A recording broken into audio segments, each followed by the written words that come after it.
Oh gosh, that's a terrible profile of my nose. It's very cold in here. I have just put my heater on and every time I talk I can see my breath.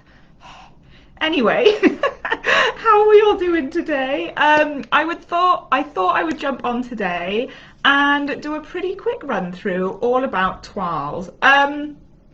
My morning has started off a little bit erratic and all over the place. I found a new run route this morning, which was fun. And as I was running around, this older gentleman, he must have been about like 75, passed me at the halfway point. And as I came back round, he passed me again. So he was going a fair pace on a Monday morning, and that is the kind of energy I need to welcome into my life. I need that commitment, I need that drive, and I need that momentum. Let me know who's with me today. How has your morning started, guys? How has it kicked off? What are your like morning routines? Does anybody have one? Because I feel like this is what is setting me up for my days, is committing to small little habits and tasks that are just going to set me up right, put me in a good mood, and then we can go from there, because I cannot believe it's already the 11th of January, 2021. What's going on? Anyway, while the room heats up and my breath disappears, I'm going to run you through toiles. Now, I have seen in the sewing community that sometimes people refer to these as muslins. To me, muslin is a textile. I've always called them a toile. But essentially, they're just a mock-up. They're a mock-up of your intended garment that you're going to create. You're in your onesie, Helen. I am so jealous. I have 2 jumpers on right now, double rolled sleeves, trying to make that a thing, but I just look like a student. So toiles are mock-ups of your final garment. They are done in cheaper fabric, which saves us a lot of money and a lot of time. If you were going to design something in particular, you would have to toile it up, and to do that in your final fabric time and time again can get pretty expensive.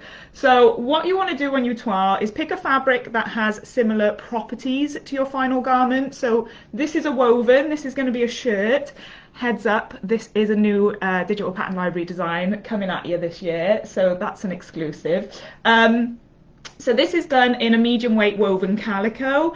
I would also want to toile it in a lightweight just to see how the design differs in different weights of fabrics. But if you were doing a t-shirt, you would obviously use a jersey or a knit, something that hosts the same properties as your final intended garment. Coffee is my morning routine. I get up at 5:30 and I cannot function. I pad downstairs, I get a cup of coffee, and the first sip, I finally wake up. But anything that happens between leaving my bed and going to the kitchen is a blur. Me and coffee are best friends. I tried to prove to myself once that I wasn't an addict by cutting down and being like, you don't need coffee all week, but it's so hard. It's that one morning coffee where it is a real addiction and a habit, but it's a good one.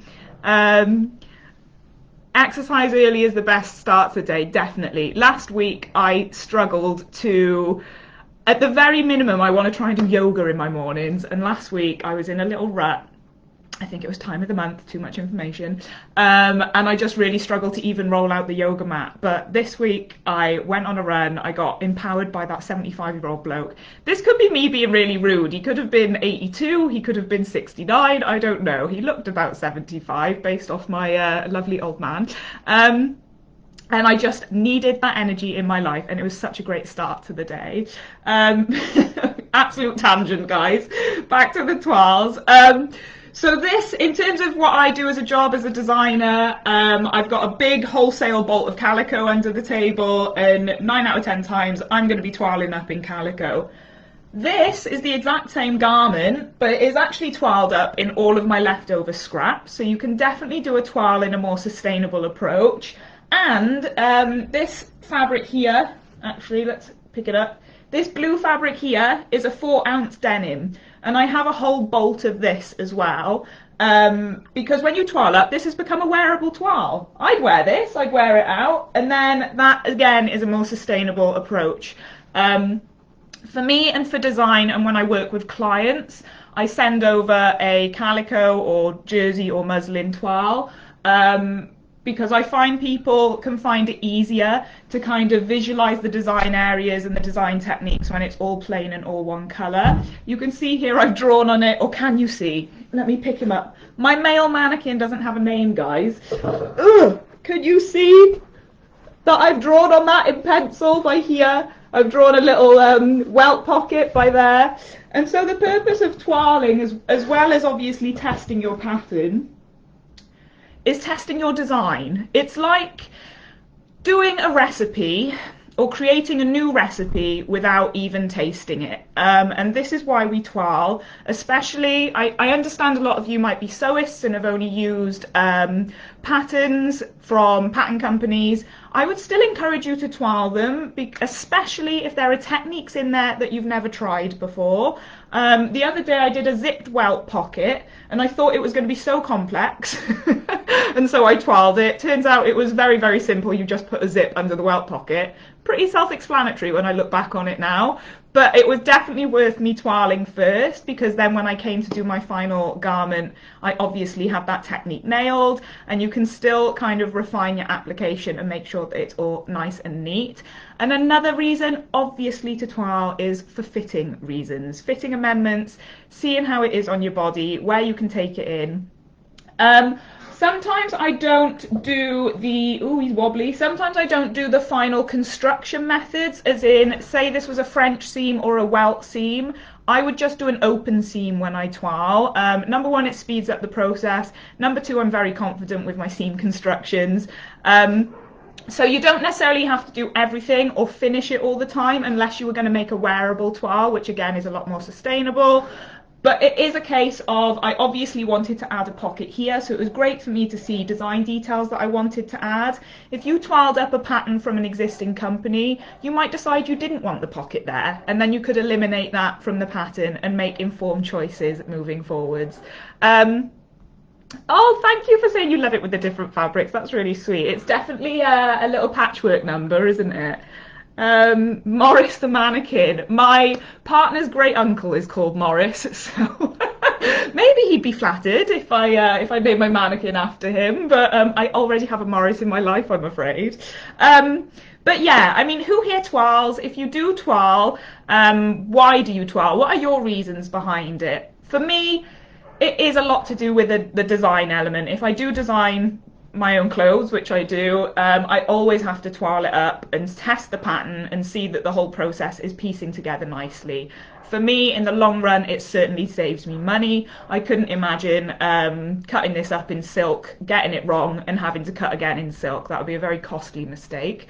Another great tip, if you are looking to toile as well and you'd feel like your fabric choices might be a bit expensive, is bed sheets. I've seen so many people get bed sheets from charity shops, and even for the like meterage or yardage of fabric that you get, they are a lot cheaper than buying a bolt of fabric. So I really, really encourage you to toile your work and just play around with new techniques, assess the construction, assess the design details. I really want you to get into the mindset of becoming the designer. Don't feel daunted by the entire creative process, because they all intermingle and wind into each other, and you can learn a lot from doing a mock-up run through via a toile.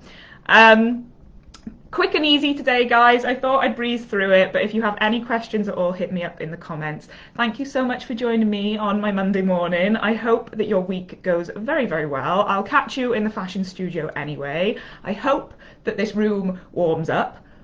Still can see my breath. And don't forget, if you do anything like a welt pocket, if you didn't want to do the entire toile, you can do samples and put them into your fashion file as well. I did that with the zipped welt pocket. You can do that with a French seam if you did want to test your seam construction. All of these things can get bundled up into your fashion file. I even have whole toiles in my fashion file. One of the first garments I made at university, I think, was like this chiffon pussy bow blouse. And I folded that up, I put it in a Polly Pocket into my fashion file so I can go back and have a look at that collar construction. So they are a good thing to kind of hold on to. Malcolm, I love the name Malcolm. Yes, Anne-Marie, this is Malcolm. Okay.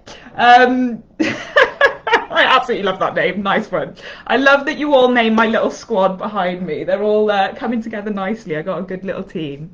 But again, yes, the fashion file is a great way for you to document your progress, improve your skills, use it as a reference, resource library, still can't say that bloody word, and advance your skills. I really would encourage you to try toiling if you haven't already. I know that we can all get very impatient and want to just jump in at the deep end and get our final makes up and going.